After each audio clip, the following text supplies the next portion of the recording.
Hello guys, नमस्कार। नई शुरुआत चैनल में आप सभी का स्वागत है। सो गाइस, आज जैसा कि आपको पता है कि हमने साइंस सब्जेक्ट कक्षा 10वीं की साइंस सब्जेक्ट शुरू कर दिया है और हम पाठ्यक्रम के अनुसार पढ़ाएंगे। तो इसके लेक्चर पार्ट हमने कंप्लीट कर दिया था। लेसन 1 हमने कंप्लीट कर दिया था। उसके क्वेश्चन आंसर रह गए थे जो कि अपन देखते हैं इस वीडियो पे। गाइस, यदि आप अच्छे इत्मीनान से देखे लेते हैं, यदि ये वीडियो को ध्यान से देखते हैं, आराम से देखते हैं, तो यदि अपना टाइम देते हैं तो आपको ये याद करने में ज़्यादा प्रॉब्लम नहीं जाएगी। हम समझाते हुए क्वेश्चन आंसर को करवाएंगे। सो गाइड्स, चलते और लर्न करने की झंझट भी खत्म हो जाए, रटने की झंझट खत्म हो जाएगी, समझने की झंझट समझकर ही आपको याद होगा। सो गाइड्स, चलते हैं इस वीडियो की ओर। क्वेश्चन नंबर फर्स्ट देखते हैं। क्या है क्वेश्चन नंबर फर्स्ट? देखिए, नीचे दी गई अभिक्रिया के संबंध में कौन सा कथन असत्य है? हमको असत्य कथन देखना है। ये अभिक्रिया है, देखिए 2PbO मतलब कि lead oxide to lead oxide plus में क्या, यदि हम कार्बन जोड़ते हैं, सी जोड़ते हैं सॉलिड अवस्था में, तो क्या निकल के आता है? 2Pb निकल के आता है सॉलिड अवस्था में। और प्लस में कार्बन डाइऑक्साइड का भी विस्थापन हो जाता है, कार्बन डाइऑक्साइड भी निकलती है। सो गाइस, इनके संबंध में इससे संबंधित अपन को 4 ऑप्शन दिए हुए हैं, उनमें से अपन को असत्य कथन पूछा गया है। अपन देखते हैं फर्स्ट वाले ऑप्शन में क्या है। सीसा अपचयित हो रहा है क्या इस अभिक्रिया में? अपचयित और उपचयित हम पढ़ा चुके हैं। अपचयित मीन्स होता है किसी भी चीज़ में ह्रास होना या कम जाना, और उपचयन का मतलब होता है उपचयित होना, मतलब कि किसी चीज़ की वृद्धि हो जाना। तो उपचयित और अपचयित, आई होप गाइड आपको समझ में आ गई। जिसने वो पहले की वीडियो देख ली होगी उसको तो आसानी से समझ में आ गया होगा, और जिसको इसमें नहीं आया होगा तो वो इससे समझ सकता है। सो गाइड, देखते हैं क्या अपचयित हो रहा है, मतलब ह्रास हो रहा है सीसा का। सो गाइड देखिए, यहाँ पे तो नहीं हो रहा है ह्रास, क्योंकि 2Pb निकल रहे हैं, सीसा निकल रहा है। तो ये क्या हो जाएगा? फर्स्ट वाला ऑप्शन क्या हो जाएगा? रॉन्ग हो जाएगा। देखते हैं सेकेंड, कार्बन डाइऑक्साइड उपचयित हो रहा है क्या? कार्बन डाइऑक्साइड निकल रहा है, वृद्धि हो रही है, बिल्कुल राइट। यहाँ पे ये हो रही है वृद्धि, तो ये तो राइट है। देखिए, कार्बन डाइऑक्साइड अपचयित हो रहा है क्या? क्या कार्बन डाइऑक्साइड में कमी हो रही है, ह्रास हो रहा है? तो ये भी रॉन्ग है, क्योंकि नहीं हो रहा है, ये निकल रहा है, वृद्धि हो रही है, ह्रास थोड़ी हो रहा है। तो क्या है? ये रॉन्ग है, सी नंबर, ये गलत बता रहा है। लेड ऑक्साइड अपचयित हो रहा है क्या? लेड ऑक्साइड में कमी हो रही है, तो लेड ऑक्साइड, देखिए लेड तो बन रहा है लेकिन PbO नहीं बन रहा, PbO नहीं बन रहा है। और इसमें लिखा है क्या?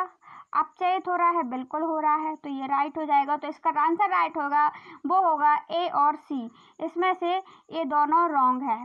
चलते हैं नेक्स्ट पर। देखिए गाइड्स, यहाँ पे Fe2 मतलब कि आयरन ऑक्साइड, सी लिखा है, प्लस एल्यूमिनियम, तो इससे क्या निकल के आता है? Aluminium oxide plus 2Fe। ऊपर दी गई अभिक्रिया में किस प्रकार की अभिक्रिया है? क्या ये संयोजन अभिक्रिया है? ऑप्शन नंबर बी द्विविस्थापन अभिक्रिया है। ऑप्शन नंबर सी वियोजन अभिक्रिया है, या ऑप्शन नंबर डी विस्थापन अभिक्रिया है। देखिए यहाँ पे Fe एल्यूमिनियम, तो यहाँ से क्या निकल के आया है? एल्यूमिनियम ऑक्साइड एक साइड हो गए हैं और Fe को अलग कर दिया है, हटा दिया गया है। और हटा दिया गया है मतलब उसको विस्थापित कर दिया गया है, जो कि जिसका पावर होता है वो दोनों आकर के मिल जाते हैं, और जो कमज़ोर होता है उसको हटा दिया जाता है। सो गाइड्स, यहाँ पे विस्थापन अभिक्रिया हो गई है। चलते हैं क्वेश्चन नंबर 3 की ओर। देखिए क्या लिखा है। लौह चूर्ण पर तनु हाइड्रोक्लोरिक अम्ल डालने से क्या होता है? सही निशान लगाइए सही पर। अब लौह चूर्ण है, Fe है, उसमें HCl डाल रहे हैं, तो क्या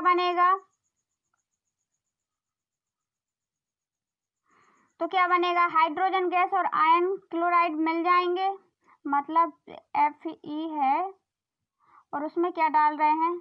HCl डाल रहे हैं, HCl। तो इससे क्या हो जाएगा? इससे निकल करके क्या आएगा? क्या हाइड्रोजन गैस और आयरन क्लोराइड बनता है? यह ऑप्शन क्लोरीन गैस और आयरन हाइड्रोक्साइड बनता है, या कोई अभिक्रिया नहीं होती है, आयरन लवण और जल बनता है। सो गाइस, इसका ऑप्शन जो राइट होगा वो होगा ऑप्शन नंबर ए। जिसने भी हमारा लेक्चर पहले का लेसन पूरा देखा होगा, मतलब इस लेसन का लेक्चर पाठ देखा होगा, तो उसको समझ में आ जाएगा, क्योंकि हमने उसमें अच्छे से समझाया है अध्याय में। देखिए 3 क्वेश्चन हो गए हैं, अपन चलते हैं क्वेश्चन नंबर 4 की ओर। क्वेश्चन नंबर 4 है, संतुलित रासायनिक समीकरण क्या है? रासायनिक समीकरण को संतुलित करना क्यों आवश्यक है? जैसे हम देखते हैं संतुलित रासायनिक अभिकरण किसे कहते हैं, हमने ये अच्छे तरह से समझाया था। संतुलित रासायनिक अभिकरण क्या होते हैं? जब अभिकारक उत्पाद दोनों तरफ के प्रत्येक तत्व परमाणुओं की संख्या समान हो तो ऐसे समीकरण को संतुलित समीकरण कहते हैं। इस संतुलित करना क्यों आवश्यक है?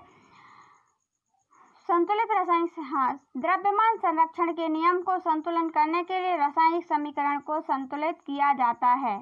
कि देखिए अभिकारक होते हैं, देखिए यहाँ पे क्या होते हैं, अभिकारक होते हैं। अभिकारक कितने होते हैं? 1 या 2 हो सकते हैं। इससे मिलकर के क्या बनता है? उत्पाद बनता है। उत्पाद बनता हो, इनके और इनकी संख्या यदि समान है, जैसे हाइड्रोजन के यहाँ 2 अणु हैं तो यहाँ भी हाइड्रोजन के 2 अणु होंगे, तो ये संतुलित हुआ। और यदि इनके अणु समान नहीं है तो क्या होगा?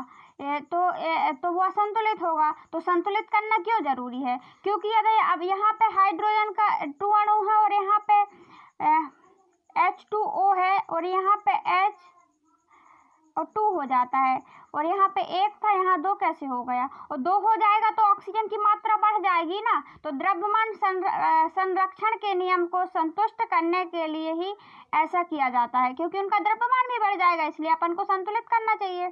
देखते हैं क्वेश्चन नंबर 5 की ओर। आई होप गाइड्स ये वाला समझ में आ गया होगा, और जिसको भी नहीं आया समझ में तो प्लीज गाइड्स आप उसमें कमेंट बॉक्स में कमेंट भी कर सकते हैं, और हम अच्छी तरह से समझाने की कोशिश करेंगे। और इसमें भी प्रॉब्लम है तो आप फर्स्ट लेसन देख लीजिए, आपका इसका बहुत अच्छे से समझ में आ जाएगा। आपको हमने बहुत अच्छे तरीके से समझाया है, डिटेल से समझाया है। देखिए क्वेश्चन नंबर 5, निम्न कथनों में रासायनिक समीकरण के रूप में लिखकर संतुलित कीजिए।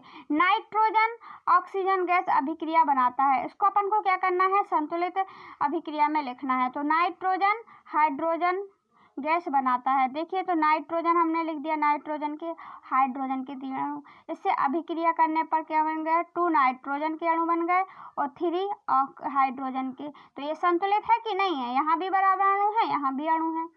सो गाइस ये हो गया, ये है उसका आंसर। देखते हैं सेकेंड वाले क्वेश्चन की, 5 का बी क्वेश्चन। देखिए क्या लिखा है, हाइड्रोजन सल्फर गैस का वायु में दहन होने पर जल का सल्फर डाइऑक्साइड बनता है। अब हाइड्रोजन सल्फर डाई, तो ये है हाइड्रोजन, ये है सल्फर, इसमें 3 ऑक्सीजन और 2 अणु मिलाते हैं, परमाणु मिलाते हैं अणु, ऐसे क्या बन के आता है? H2O। अब AH2 और ए वाला O एक निकल के आ गया, ठीक है। इससे क्या? बेरियम सल्फर डाइऑक्साइड बनता है, ये संतुलित। देखिए क्वेश्चन नंबर सी नंबर देखते हैं, सल्फेट के साथ अभिक्रिया करके बेरियम क्लोराइड एल्यूमिनियम क्लोराइड तथा बेरियम सल्फेट का अवक्षेप देता है। देखते हैं इसके आंसर को।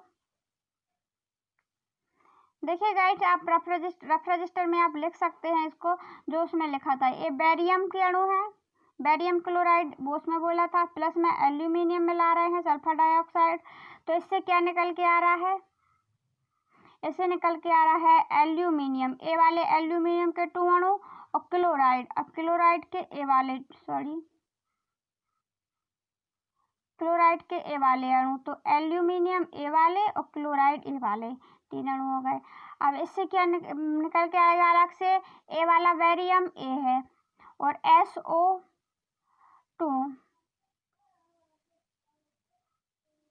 तो SO4 ए है, क्योंकि ए वाला 3 यहाँ चला गया ऑक्साइड, सॉरी गाइस, यहाँ पे 4 आएगा, यहाँ पे SO4 है, ठीक है। तो बेरियम सल्फेट ऑक्साइड, यह है संतुलित समीकरण। देखिए यहाँ पे क्वेश्चन नंबर डी, पोटेशियम धातु जल के साथ अभिक्रिया करके पोटेशियम हाइड्रोक्साइड एवं हाइड्रोजन गैस देता है। अब पोटेशियम का सूत्र जो होता है वो के होता है, संकेत क्या होता है, के। तो पोटेशियम धातु तो 2K, ठीक है ना, यहाँ पे क्या लिखा हुआ है, 2K और प्लस यह पोटेशियम धातु, इसमें अपन जल मिला रहे हैं। अब जल मिलाएंगे, जल का सूत्र क्या होता है, H2O, ये लिख दिया हमने। फिर इससे क्या अभिक्रिया हुई, अभिक्रिया के लिए अपन निशान लगा देंगे ये वाला तीर का। इससे क्या निकल के आया, ये वाला पोटेशियम 2K आ गया और हाइड्रो ऑक्साइड आ गया, O और H आ गया, और प्लस में ये H2 था यहाँ पे, इसलिए यहाँ पे 2 हो गया। चलते हैं नेक्स्ट क्वेश्चन नंबर, देखिए आप, सॉरी गाइस,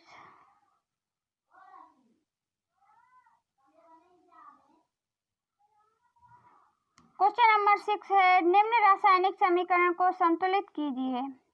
अब इसको अपन को संतुलित करने को बताया गया है, इन समीकरणों को। देखिए जो क्वेश्चन नंबर ए है, हाइड्रोजन नाइट्रोक्साइड, तो यहाँ पे H2 है, ये क्या है, 1 बिलियन है। इसमें क्या मिला रहे हैं, कैल्शियम हाइड्रोक्साइड, तो ये कैल्शियम हाइड्रोक्साइड।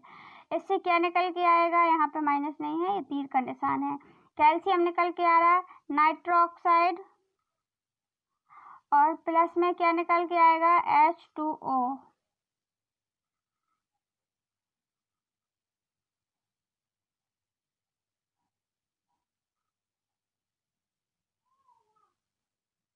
हाँ, 2 क्लोर लिक्विड फॉर्म में निकल के आएगा।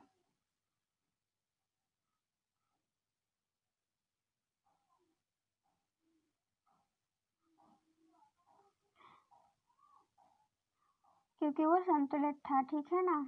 ये वाला C आ गया, यहाँ पे संतुलित करना था, ये वाला C आ गया, समझ में नहीं आ रहा था गाइस। यहाँ पे नाइट्रोजन के 3 अणु आ गए, ये संतुलित हुआ, 2H2।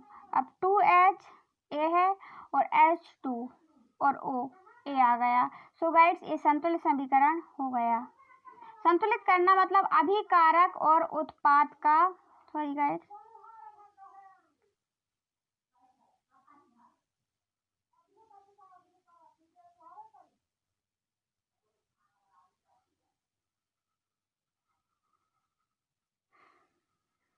तो संतुलित हो गया। सो गाइस देखते हैं question number B, nitro oxide plus H2SO मतलब हाइड्रोसल्फर प्लस सोडियम, नाइट्रोक्साइड नहीं, सोडियम है, ठीक है। Na मतलब सोडियम का सूत्र होता है, NO होता तो नाइट्रो ऑक्साइड होता, SO4 प्लस H2O, तो नाइट्रो ऑक्साइड ये वाला अपन ने, देखिए इसको अपन को संतुलित करना है, 2 नाइट्रो ऑक्साइड प्लस H2O, और इससे मिलकर के उत्पाद जो बनता है वो nitro oxide, nitrogen oxide, sodium के 2 अणु सल्फर डाइऑक्साइड और प्लस में विलयन के रूप में बनता है, और फिर H2O,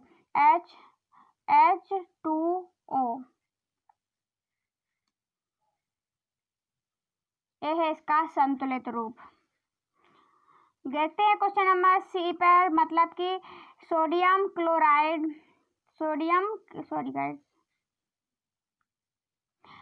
chloride plus aluminium nitro oxide,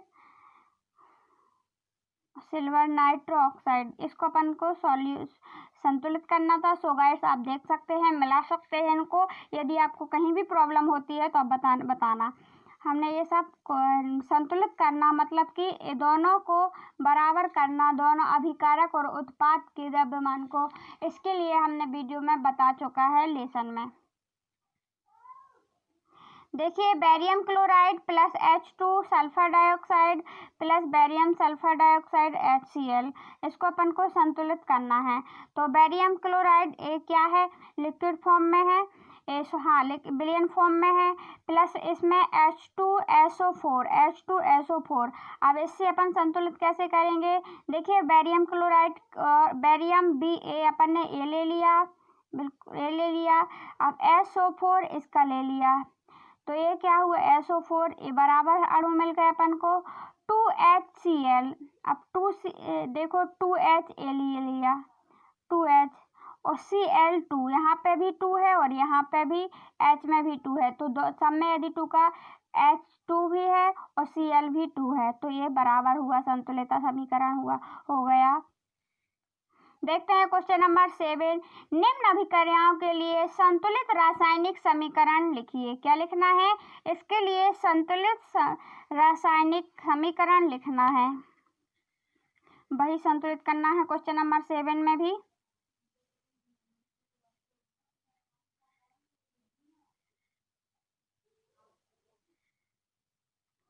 देखिए calcium hydroxide plus carbon dioxide, calcium carbonate plus जल मिलान निकल के आता है। तो यहाँ पे अपन ने कैल्शियम लिखा है, तो ये है Ca मतलब कैल्शियम हो गया। हाइड्रोक्साइड OH2 कैल्शियम हाइड्रोक्साइड हो गया, प्लस क्या मिला है इसमें? कार्बन डाइऑक्साइड, तो यहाँ पे अपन ने प्लस लगाया और CO2 लिख दिया, मतलब कार्बन डाइऑक्साइड हो गया है। और इससे क्या निकल के आता है? इससे निकल के आता है कैल्शियम कार्बोनेट, तो अपन ने लिख दिया कैल्शियम कार्बोनेट, प्लस में जल मिलकर निकल के आता है। जल का सूत्र क्या है? H2O लिक्विड फॉर्म में, सो ये हो गया। ये क्या है? एक संतुलित समीकरण है। क्यों है? क्योंकि यहाँ पे देखिएगा, इस यहाँ पे कितने हैं? Ca है, कैल्शियम हाइड्रोक्साइड, तो कैल्शियम अपन ने ये लिख दिया। CO है तो कार्बन डाइऑक्साइड लिख दिया। अब देखिए OH2 बचा यहाँ पे, तो H2O लिख दिया। तो क्या हुआ? ये दोनों के उत्पाद और अभिक्रिया क्या है? संतुलित है, संतुलित हो गई। आई होप गाइस, जैसे नहीं भी बन रहा होगा तो आई होप आपको समझ में आ रहा होगा और आप इससे कर ले जाएंगे। देखिए यहाँ पे क्या लिखा है? जिंक लिखा है। जिंक में अपन ने उन्होंने क्या मिलाया? सिल्वर नाइट्रेट मिलाया, और सिल्वर नाइट्रेट मिलाने से क्या बन गया? जिंक नाइट्रेट प्लस सिल्वर बन गया उत्पाद के रूप में। तो अपन ने Zn क्या है? ये एक जिंक है, जिंक धातु का सिंबल चिन्ह है, ठीक है। प्लस में अपन ने सिल्वर नाइट्रेट मिलाया, मतलब Ag मिलाया 2, नाइट्रेट मतलब NO नाइट्रेट। इससे क्या निकल के आता है? जिंक निकल के आता है, और नाइट्रेट और नाइट्रो ऑक्साइड के 3 अणु और 2 अणु निकल के आते हैं, मतलब 6, और प्लस में सिल्वर निकल के आता है। तो देखिए ये संतुलित है क्या या नहीं है? जिंक के यहाँ पे भी जिंक के वनाणु हैं, तो यहाँ भी देखिए जिंक का वनाणु है।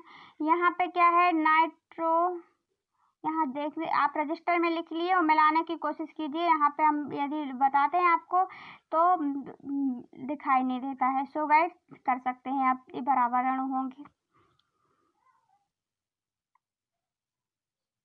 सो गाइस देखते हैं आगे क्वेश्चन को। क्वेश्चन नंबर C क्या है? एल्यूमिनियम कॉपर क्लोराइड, एल्यूमिनियम में कॉपर क्लोराइड मिलाया, इससे उत्पाद निकल के क्या आया? Aluminium chloride plus copper nickel के आया।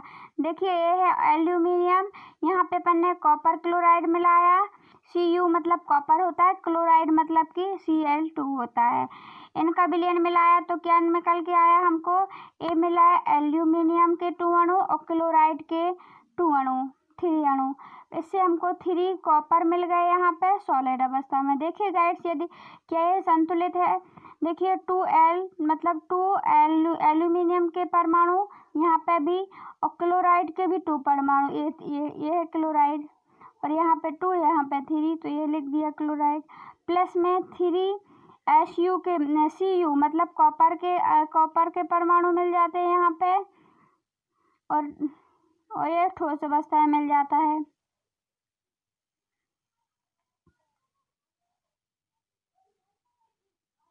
देखिए barium chloride potassium plus potassium sulphate, इससे क्या निकल के आता है, barium chloride plus potassium chloride.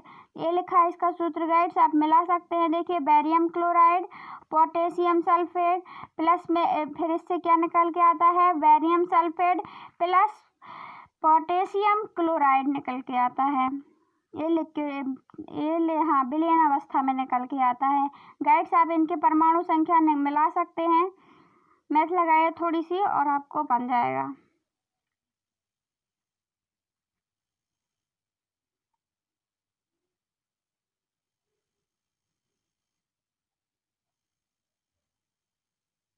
देखिए क्वेश्चन नंबर 8 की ओर देखते हैं अपन।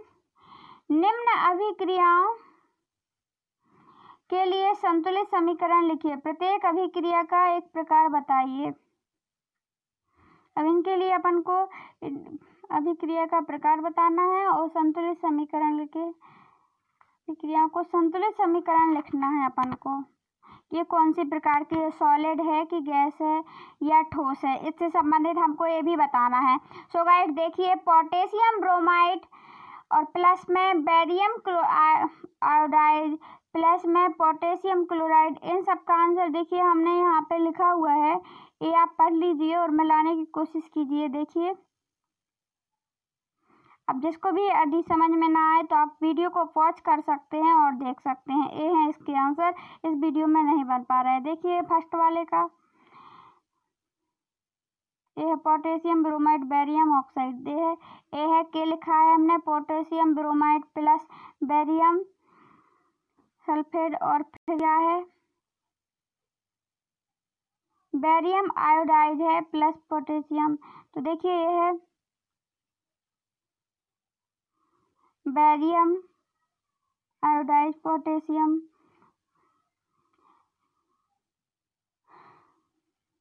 सो गाइस आप देख सकते हैं इनको, इन क्वेश्चनों को वही बताया गया है हर अभिक्रिया में। इसमें समझाने की कोशिश कीजिए, कुछ अपना माइंड भी लगाइए और देखिए इनको हमने ये कर दिया है। देखते हैं क्वेश्चन 9 की ओर।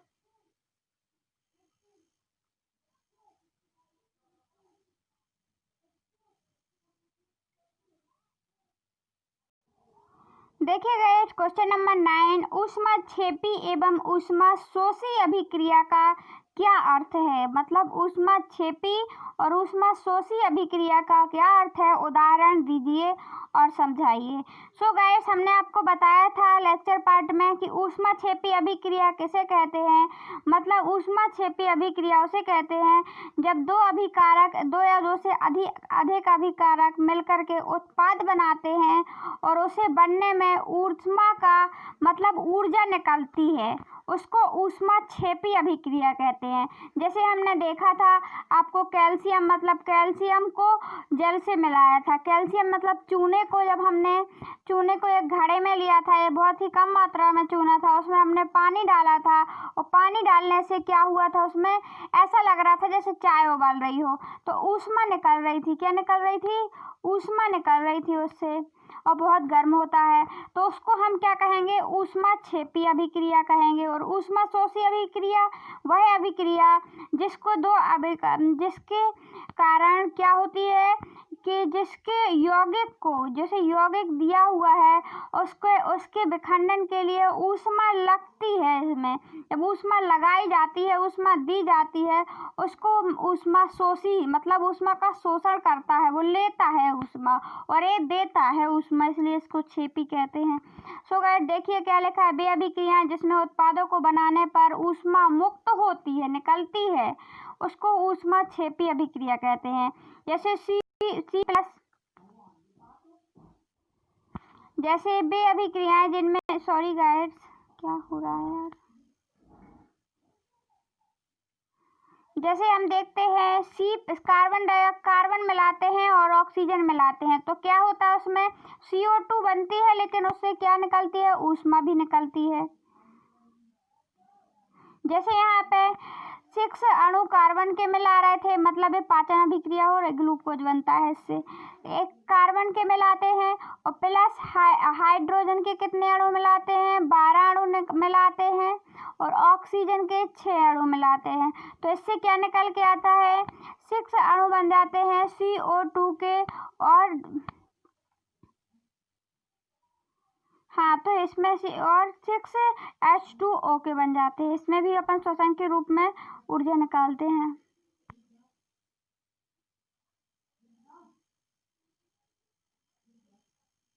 आगे देखिए गाइस, क्या लिखा है, ऊष्माशोषी अभिक्रिया। ऊष्माशोषी अभिक्रिया के बारे में हमने बता दिया। वो अभिक्रिया जिसके उत्पादों को बनने के लिए, जिसके उत्पाद बनने के लिए ऊर्जा अवशोषित की जाती है, मतलब ऊर्जा दी जाती है, उसका अवशोषण करते हैं, उत्पाद बनाते हैं, तो उसको ऊष्माशोषी अभिक्रिया मतलब अवशोषित करते हैं और उसमें ऊर्जा निकालते थे।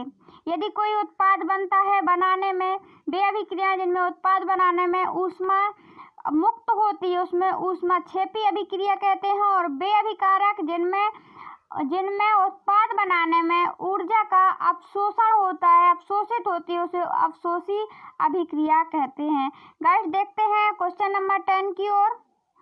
वियोजन अभिक्रिया के संयोजन अभिक्रिया के विपरीत क्यों कहा जाता है?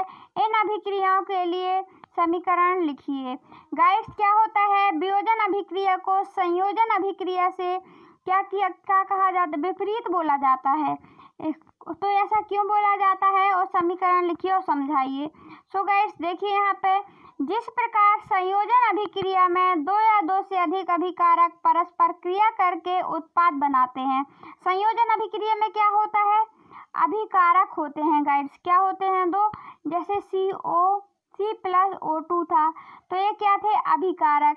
इन दोनों ने क्या किया, संयोजन किया, इससे क्या मिला, CO2 मिल जाता है। तो क्या है, ये संयोजन अभिक्रिया है, क्योंकि इन दोनों ने अभिकारकों ने, दोनों जन ने काम किया, इससे कोई अभिकारक या उत्पाद बना, उसको हम संयोजन अभिक्रिया कहते हैं। ठीक उसी के विपरीत, अब जो उत्पाद बना था ना, तो जो यौगिक था CO2, तो जो वियोजन अभिक्रिया में कोई यौगिक 2 या 2 से अधिक यौगिक में विघटित हो जाता है। अब वियोजन अभिक्रिया में उन्होंने ऊष्मा दी तो क्या हो गया, इसके विपरीत हो जाता है। क्या हो जाता है, कार्बन निकल के आता है प्लस O2 निकल कर आता है। तो ये यौगिक था और यौगिक से क्या निकल के आए, 2 यौगिक का विघटन हो गया, तो उसको वियोजन, उसमें मिल रहे थे, इसमें मिलने से कोई यौगिक बन जाता था और इसमें उल्टा हुआ, यौगिक से क्या बन गया, कोई विघटन हो गया और विघटन होने से वो अलग अलग निकल गए। संयोजन अभिक्रिया के देखिए उदाहरण देखते हैं अपन, और वियोजन अभिक्रिया के उदाहरण देखते हैं। अब देखते हैं संयोजन अभिक्रिया में देखिए संयोजन H2O2 मिला रहे हैं तो क्या बन रहा है, 2H2O बन रहा है। अब ये एक यौगिक बन गया। अब इस यौगिक को अपन देखिए, इसमें ऊष्मा डालेंगे, 2H2 है, इसको अपन विखंडन हो जाता है इसमें वियोजन में। वियोजन मतलब बिछड़ जाना, अलग अलग हो जाना। देखिए इसमें सब इकट्ठे हो रहे थे, संयोग मिल रहा था, बन रहा था, योजन हो रहे थे, लेकिन इसमें क्या हो रहा है, विखंडन हो रहा है, वियोजन हो रहा है, अलग हो रहे हैं। तो 2H अलग हो गया ये वाला और O2 अलग हो गया। आई होप गाइस आपको समझ में आ रहा होगा। देखिए गाइस क्वेश्चन नंबर 11 में क्या बोल रहा है, श्वसन को ऊष्माक्षेपी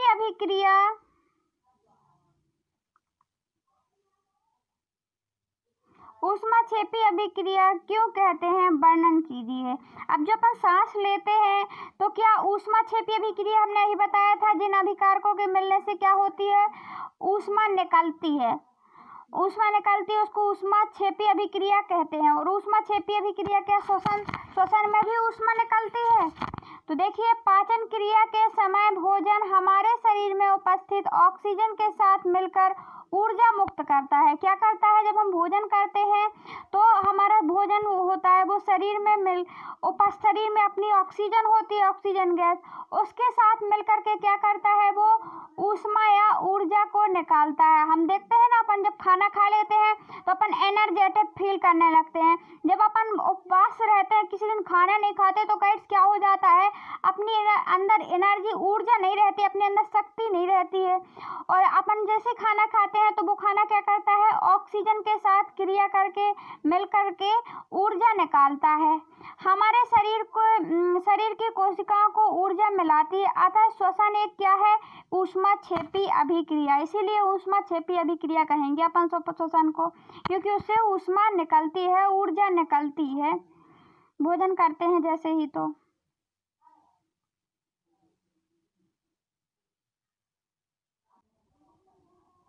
देखिए CaO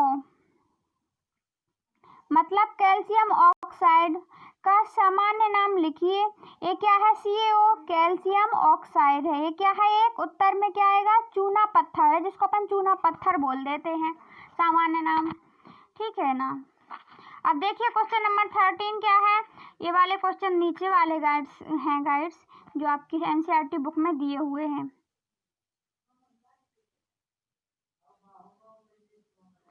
देखिए सोडियम हाइड्रोजन कार्बोनेट एसिटेट का एक संगठन क्या होता है, संगठन क्यों होता है। सोडियम हाइड्रोजन कार्बोनेट एसिटेट एक मुख्य संगठन क्यों होता है, क्योंकि सोडियम हाइड्रोजन कार्बोनेट एक क्षारीय पदार्थ है। यह एक एसिड को उदासीन कर देता है।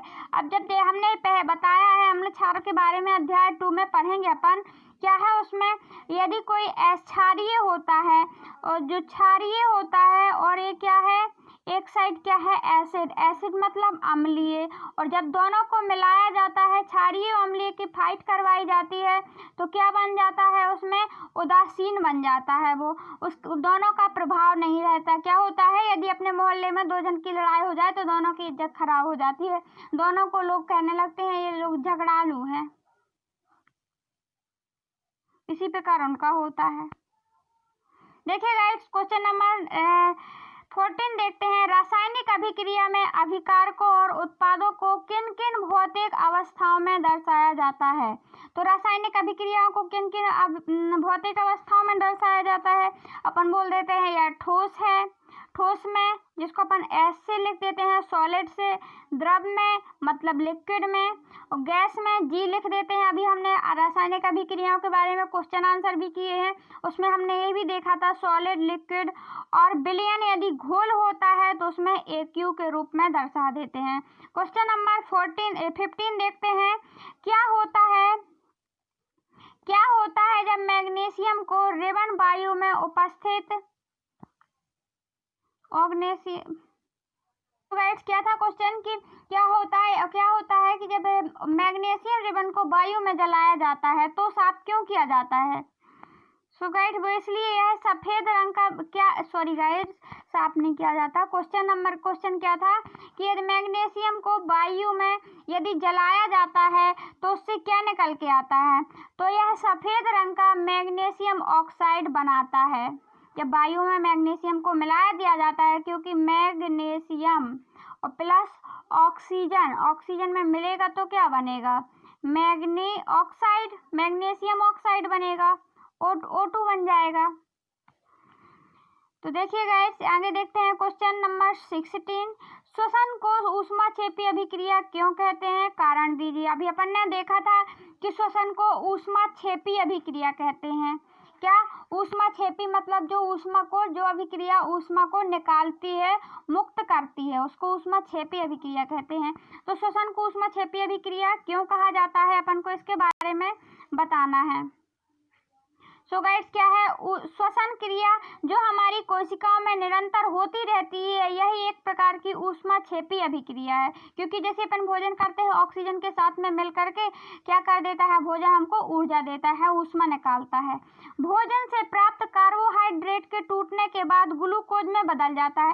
क्या होता है, जब हम भोजन करते हैं तो भोजन क्या करता है, भोजन एक कार्बोहाइड्रेट के रूप में होता है। क्योंकि जो अपन आलू खाते हैं या फिर चावल खाते हैं या फिर अपन रोटी खाते हैं, चपाती खाते हैं, तो वो क्या है, एक कार्बोहाइड्रेट है। और फिर बाद में वह क्या करता है, कार्बोहाइड्रेट टूटता है टुकड़ों में, अपन चबा चबा कर खाते हैं और अंदर जाकर भी बहुत से अम्लों के साथ में मिल करके क्या करता है, अभिक्रिया करके वो टूटने के बाद वह ग्लूकोज में बदल जाता है लास्ट में। ठीक है, ग्लूकोज क्या एनर्जी देता है। जो श्वसन अभिक्रिया में ऑक्सीजन के साथ वो ग्लूकोज जो टूट जाता है तो वो ग्लूकोज क्या करता है, ऑक्सीजन के साथ मिल करके हमें ऊर्जा प्रदान प्रदान करता है, मिलता है ऊर्जा ग्लूकोज के साथ में मिलकर के क्या करता है, ऑक्सीजन के साथ में मिलकर के हमें ऊर्जा प्रदान करता है।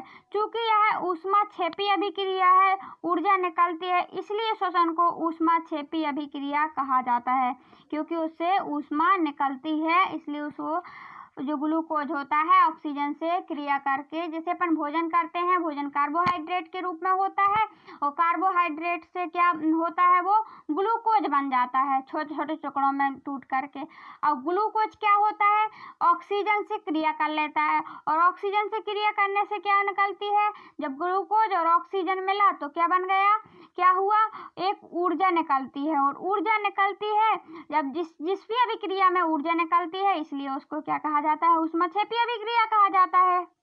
देखते हैं क्वेश्चन नंबर 17। सॉरी गाइस, देखिए क्वेश्चन नंबर 17 क्या है, उस अभिक्रिया का नाम बताइए जिसमें दो या दो से अधिक अभिकारक एकल उत्पाद बनाते हैं, उस अभिक्रिया को संतुलित रासायनिक समीकरण लिखिए। अब दो अभिकारक मिलकर के एक उत्पाद बनाते हैं तो इसको क्या कहेंगे, इसमें विखंडन नहीं हो रहा, दो अभिकारक मिल रहे हैं तो इसको संयोजन अभिक्रिया कहेंगे। जैसे C+O2 CO2 बन गया तो ये क्या है, संयोजन हुआ, दोनों का जोड़ना हुआ, संयोजन हुआ। तो क्वेश्चन नंबर देखते हैं 18। वसा युक्त या अथवा तेलीय खाद्य सामग्री को लंबे समय तक रखने के लिए पैकिंग थैली में कौन सी गैस से युक्त किया जाता है। सो गाइस, ये हमने लेक्चर पार्ट में बहुत अच्छे से समझाया था कि क्या किया जाता है, थैली में ऑक्सीजन गैस को हटा करके क्या भरा दिया जाता है, उसमें नाइट्रोजन भर दिया जाता है। क्यों, क्योंकि नाइट्रोजन जब लंबे समय में रखना है अपन को, तो जो तेलीय पदार्थ या वसा युक्त पदार्थ हैं तो वो क्या करते हैं, ऑक्सीजन के साथ अभिक्रिया कर लेते हैं और हमारी वस्तु खराब होने लगती है, क्योंकि ऑक्सीजन एक सक्रिय गैस है, वो जल्दी क्रिया कर लेती है किसी भी और दूसरे तेलीय खाद्य पदार्थों के बीच। और नाइट्रोजन कौन सी गैस है, एक अक्रिय गैस है, वो जल्दी सक्रिय नहीं होती है, इसलिए नाइट्रोजन को वहाँ पे भर दिया जाता है और ऑक्सीजन को हटा दिया जाता है, जिससे वो किसी गैस के साथ क्रिया ना करे और अपना खाद्य सामग्री वैसी ही रही आए, खराब ना हो। तो जैसे अपन पाउच हैं, पैकेट हैं, उनमें भी अपन ये देख लेते हैं कि नाइट्रोजन गैस भरी जाती है, ऑक्सीजन नहीं भरी जाती है। उसमें पाउचों में ऐसा लगता है कि जैसे बहुत बड़ा पाउच बना हो, इसमें बहुत सारे क्या भरे हो, OS या फिर क्या भरी हो, नमकीन भरी हो, और लास्ट में यहाँ पे क्या होता है, खाली होता है, उसमें नाइट्रोजन गैस भर दी जाती है जिससे कि वो खराब ना हो। ये सॉरी गाइस,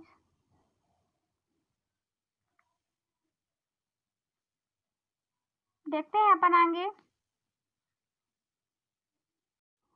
सो गाइस, यदि अपन नाइट्रोजन गैस भर देते हैं, युक्त कर देते हैं, जिससे उपचयन की संभावना खत्म हो जाती है। उपचयन मतलब ऑक्सीजन में वृद्धि की संभावना खत्म हो जाती है और थैली में रखे पदार्थ विकृत गंधिता नहीं होते हैं, वो खराब नहीं होते हैं।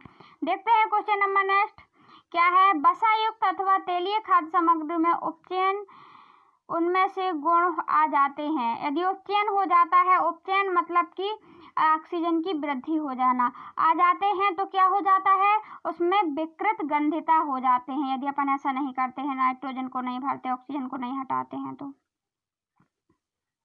देखते हैं नेक्स्ट क्वेश्चन, वसा युक्त अथवा तेलीय खाद्य सामग्रियों का उपचयन की गति धीमी करने के लिए महत्वपूर्ण उपाय लिखिए। इसके लिए क्या करेंगे कि उनमें वसा युक्त खाद्य पदार्थों में क्या हो, उपचयन की गति धीमी हो, उसमें ना हो, तो उसके लिए पहले नंबर तो ऑक्सीजन को हटाएंगे। इसके लिए क्या करेंगे, और ऑक्सीजन अपनी वायु में पाई जाती है तो क्या करेंगे, वायु रोधी बर्तनों में रखने से उपचयन की गति धीमी हो जाती है। वायु रोधी मतलब कि जहाँ पे वायु कम जाए ना जाए वहाँ पे अपन रख देंगे खाद्य पदार्थों को। और ऑप्शन उपाय दूसरा क्या है, थैली में ऑक्सीजन को हटाकर नाइट्रोजन युक्त करने से उपचयन संभावना खत्म हो जाती है, उसमें पहले और बाद में नाइट्रोजन भर देंगे। देखते हैं नेक्स्ट क्वेश्चन क्या है इसमें? उस अभिक्रिया का नाम लिखिए जिनमें अभिकारकों के बीच आयनों का आदान प्रदान होता है। उस अभिक्रिया का नाम लिखना है जिसमें आयन का आदान प्रदान, मतलब H- H+ O2 आयन बिजली विद्युत का आदान प्रदान होता है, उसको द्विविस्थापन अभिक्रिया कहते हैं, क्योंकि उसमें गैसों का भी और आयनों का भी आदान प्रदान होता है, द्विविस्थापन अभिक्रिया कहते हैं। गाइस देखते हैं आगे क्वेश्चन नंबर नेक्स्ट। रासायनिक अभिक्रिया किसे कहते हैं? ऐसी अभिक्रिया जिनमें नए गुण धर्म वाले पदार्थों का निर्माण होता है रासायनिक अभिक्रिया कहलाती है। जैसे मैग्नीशियम ऑक्साइड को मिलाया ऑक्सीजन से तो बना क्या? नया पदार्थ निकल के आता है मैग्नीशियम ऑक्साइड, जो कि एक नया गुण धर्म वाला होगा, ये अपना फीचर अलग देगा।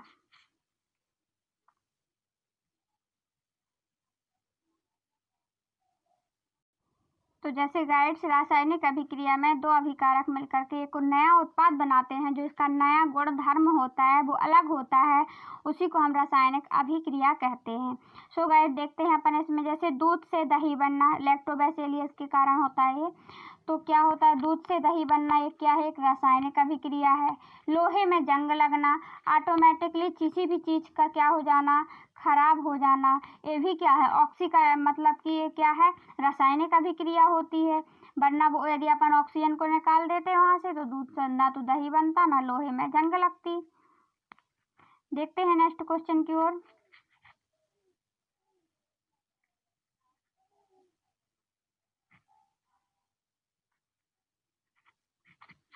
रासायनिक समीकरण किसे कहते हैं? जब किसी रासायनिक अभिक्रिया को संकेतों तथा सूत्रों के माध्यम से व्यक्त किया जाता है तो उसे रासायनिक अभी हमने रासायनिक अभिक्रिया बताया कि किसी भी नए दो अभिकारकों के मिलने से किसी नए गुण धर्म वाले पदार्थों का निर्माण होता है, उसे रासायनिक अभिक्रिया कहते हैं।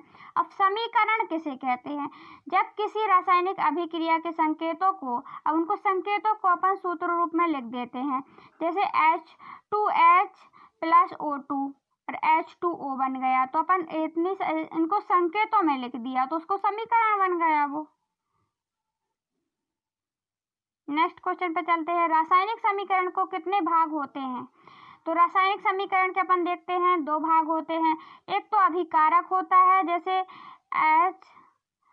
H+O मिला के H2 + O मिला दिया तो H2O बन गया, तो दो भाग होते हैं। एक होता है अभिकारक। अभिकारक क्या होता है? रासायनिक अभिक्रिया में भाग लेने वाले पदार्थ जो काम करते हैं वहां पे। उत्पाद, अभिक्रिया से उत्पन्न उत्पाद, जैसे ये है अभिकारक, जो अभिक्रिया में भाग ले रहे हैं, इससे क्या उत्पाद बन रहा है, और ये क्या बन रहा है? जिससे उत्पाद कोई उत्पन्न पदार्थ कोई उत्पन्न हो रहा है, इसीलिए इसको उत्पाद कहते हैं। देखिए संतुलित रासायनिक समीकरण किसे, असंतुलित रासायनिक समीकरण किसे कहते हैं? जब अभिकारक अथवा उत्पाद की संख्या समान नहीं होती है, ऐसे समीकरण को असंतुलित समीकरण कहते हैं। जब अपन तुलना करते हैं, जैसे इनकी और इनकी अपन तुलना करें, तो यदि इनकी संख्या समान नहीं होगी तो क्या हो जाएगा? ये असंतुलित समीकरण हो जाएगा, और यदि समान होगी तो ये संतुलित होगा। तो अभिकारक, और यहाँ पे देख रहे हैं अभिकारक और उत्पाद की संख्या समान है, इसलिए यह संतुलित है। लेकिन यहाँ पे असंतुलित समीकरण पूछा गया है, तो असंतुलित किसे कहते हैं? जिनकी संख्या समान ना हो अभिकारक और उत्पाद की। अभिकारक और उत्पाद की संख्या समान नहीं होती है, ऐसे समीकरण को असंतुलित समीकरण कहते हैं।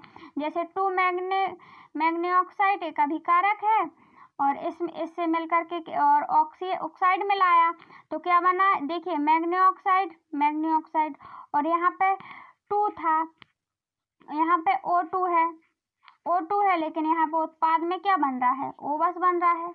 तो क्या ये समान संतुलित है? समान है इन दोनों की संख्या, इनकी अभिकारकों और उत्पाद की? नहीं है। क्यों नहीं है? जैसे हमने देखा मैग्नीशियम ऑक्साइड के यहाँ पे दो परमाणु थे, और उत्पाद में हम देख रहे हैं कि इसका मैग्नीशियम ऑक्साइड का एक ही है।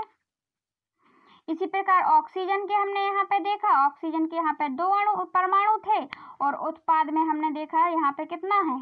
एक ही है। तो ये समीकरण क्या है? असंतुलित समीकरण है। देखिए गाइस, नेक्स्ट क्वेश्चन पर चलते हैं। यौगिक किसे कहते हैं? अब क्या होता है, यौगिक किसे कहते हैं? दो या दो से अधिक परमाणुओं के मेल से बने पदार्थ को यौगिक कहते हैं। यह हमेशा निश्चित अनुपात में होता है। सो गाइस, यौगिक किसे कहते हैं? जो दो या दो से अधिक पदार्थों से मिलकर के बनता है। 2 + 2 एक मिलकर के बनता है कितना? 4। तो ये क्या हुआ? यौगिक हुआ। जैसे H2O, यहाँ पे 2 यौगिक मिले हैं, हाइड्रोजन भी मिला है, ऑक्सीजन भी मिला है, ये यौगिक है। H2SO4 ये भी एक यौगिक है। Cu कॉपर और सल्फेट का क्या है? एक यौगिक है। इसमें दो धातु मिली हैं, कॉपर भी मिला है और सल्फेट भी मिला है। ये क्या है? एक यौगिक है जिसमें दो या दो से अधिक पदार्थ मिलकर के बनते हैं। देखिए क्वेश्चन ये वाला, ऊष्मा के आधार पर रासायनिक अभिक्रिया कितने प्रकार की होती है? ऊष्मा के आधार पर, अभी अपन ने रासायनिक अभिक्रिया के बारे में पढ़ा था, 2 प्रकार की होती है। तो ये भी गाइड्स 2 प्रकार की ही होती है ऊष्मा के आधार पर। एक होती है ऊष्मा शोषी अभिक्रिया और एक होती है ऊष्मा क्षेपी अभिक्रिया। मतलब कि उस अभिक्रिया, जिस अभिक्रिया में जैसे अभिकारक, दो या दो से अधिक अभिकारक बनकर के उत्पाद बनाते हैं और उससे क्या निकले? ऊष्मा उसमें लगे यदि, तो ऊष्मा शोषी अभिक्रिया, और यदि उससे ऊष्मा निकले, जैसे कि ऊष्मा निकले, तो उससे ऊष्मा क्षेपी अभिक्रिया कहते हैं। ये 2 प्रकार की होती है। अब देखिए प्रश्न क्या है, ऊष्मा शोषी अभिक्रिया की परिभाषा उदाहरण सहित लिखिए। ऊष्मा शोषी मतलब जो सोख रही है ऊष्मा सीधे सीधे, तो मतलब लग रहा है उसमें ऊष्मा। जैसे N2 उस अभिक्रिया ऊष्मा अवशोषण होता है, उसे ऊष्मा शोषी अभिक्रिया कहते हैं। जैसे नाइट्रोजन प्लस ऑक्साइड, इसमें ऊष्मा अपन लगा रहे हैं,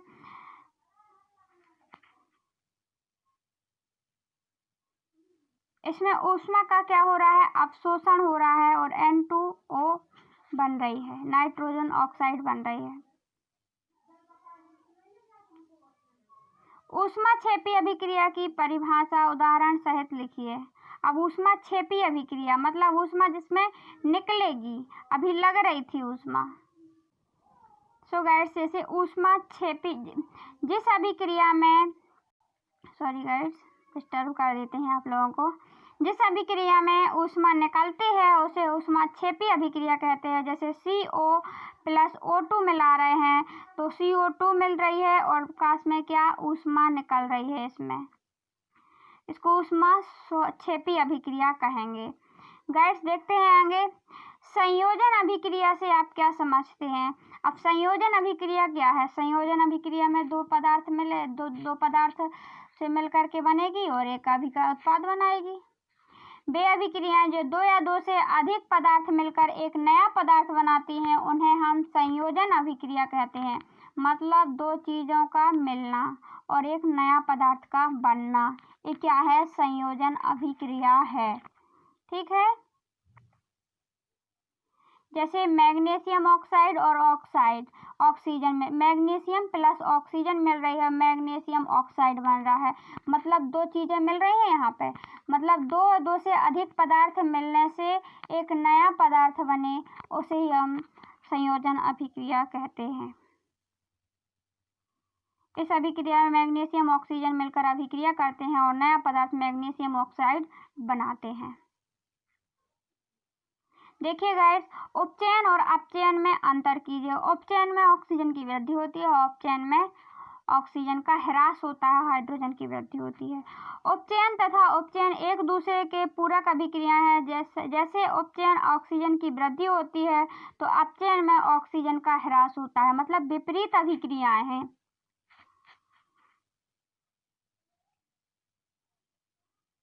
ये क्या है? विपरीत अभिक्रियाएं हैं। एक में ऑक्सीजन में वृद्धि हो रही है उपचयन में, और अपचयन में उसका ह्रास हो रहा है, मतलब कम रही है।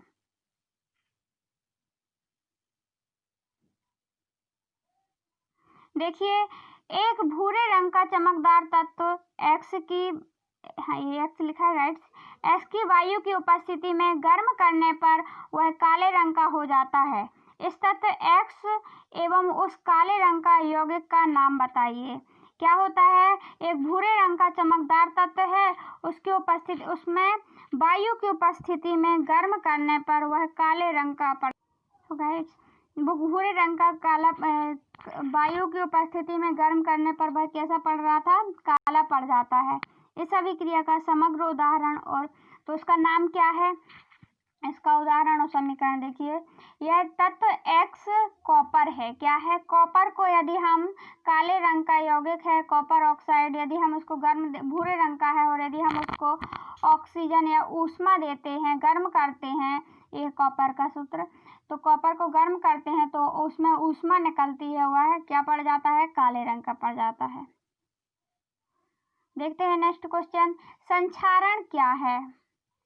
तो गाइस, संक्षारण क्या होता है, धातु को संक्षारित होने से बचाने के लिए 3 विधियों के नाम लिखो। अब संक्षारण क्या होता है, संक्षारण मतलब किसी भी चीज का खराब होना, ह्रास होना, संक्षारण हो जाना। खुली वायु या नम वायु के जल के संपर्क में किसी धातु की सतह पर आ जाती है तो इसकी सतह वायु धातु से अभिक्रिया करके एक पदार्थ बना लेती है जिससे धातु का क्षय होने लगता है। इस परिघटना को संक्षारण कहते हैं। धातु को संक्षारित होने से बचाने के लिए 3 विधियां करनी चाहिए, जस्तीकरण करके, पेंट करके, तेलीय करके। इसमें किया जा सकता है, रोका जा सकता है। सो गाइस, इसमें क्या बताया गया है कि किसी धातु को यदि कोई भी धातु है, जैसे लोहा है, उसको यदि वायु में छोड़ दिया जाता है, वायु से वो क्या कर लेती है, अभिक्रिया कर लेती है। वायु में क्या होती है, CO2, ऑक्सीजन, बहुत सारी गैसें होते हैं, तो ऑक्सीजन से यदि कोई क्रिया कर लेती है जैसे लोहा, तो उसमें क्या हो जाता है, उसका संक्षारण होने लगता है, जंग लग जाती है और वो क्षय होने लगता है। इससे बचाने के लिए लोग क्या कर देते हैं, उसमें जस्तीकरण कर देते हैं, उसमें पेंट कर देते हैं या फिर ग्रीस या तेल में रख देते हैं, तेल के अंदर रख देते हैं, तो इससे इसको वो बचाव हो सकता है। ये बचाव के उपाय हैं। देखिए, रासायनिक समीकरण को संतुलित क्यों किया जाता है, क्यों किया जाता है, क्योंकि उसका द्रव्यमान बराबर हो जाए। द्रव्यमान संरक्षण के नियम को संतुलित करने के लिए रासायनिक समीकरण को संतुलित किया जाता है। क्यों किया जाता है, क्योंकि यदि किसी भी तत्व का यदि क्या है, मान ज्यादा है, जैसे ऑक्सीजन और हाइड्रोजन में हाइड्रोजन के 2 अणु होते हैं, ऑक्सीजन का 1 अणु होता है, प्लस ऑक्सीजन होता है, हाइड्रोक्साइड बन जाता है। इससे क्या बनता है, सॉरी गाइस, इससे H2O बनता है। यदि 2 की संख्या भी O हो जाए तो क्या होगा, ऑक्सीजन की मात्रा भी बढ़ जाएगी, तो क्या हो जाएगा, इसे संतुलित रखने के लिए किया जाता है, संरक्षण के लिए। तो गाइस, देखते हैं नेक्स्ट क्वेश्चन, वायु में जलने से पहले मैग्नीशियम रिबन को साफ क्यों किया जाता है। अब मैग्नीशियम रिबन को साफ क्यों किया जाता है कि मैग्नीशियम किसके साथ क्रिया कर लेता है, वायु के साथ, और वो जलने लगता है, क्योंकि ऑक्सीजन गैस होती है वायुमंडल में और ऑक्सीजन गैस जलाने में सहायक होती है और हाइड्रोजन गैस जलती है। तो उसके साथ ऊपरी क्यों किया जाता है, साफ क्यों किया जाता है जलाने के लिए, जिससे उसके ऊपरी सतह में धूल के कण हट जाएं और जिससे इसकी सतह प्रत्यक्ष रूप से वायु में संपर्क में आ सके और वो जल सके। कोई और क्रिया की हो तो वो साफ हो जाए और वो आराम से वायु में जल जाए, इसलिए मैग्नीशियम रिबन को साफ किया जाता है। देखते हैं नेक्स्ट क्वेश्चन क्या है, उस अभिक्रिया का नाम बताइए जिससे किसी पदार्थ से ऑक्सीजन निष्कासित होती है, जिससे ऑक्सीजन क्या करती है, निकलती है, मतलब ऊष्मा क्या है, क्षेपी अभिक्रिया है, अपकरण अभिक्रिया भी कहते हैं उसको। देखिए, तापीय वियोजन क्या होता है, इसका उदाहरण दीजिए।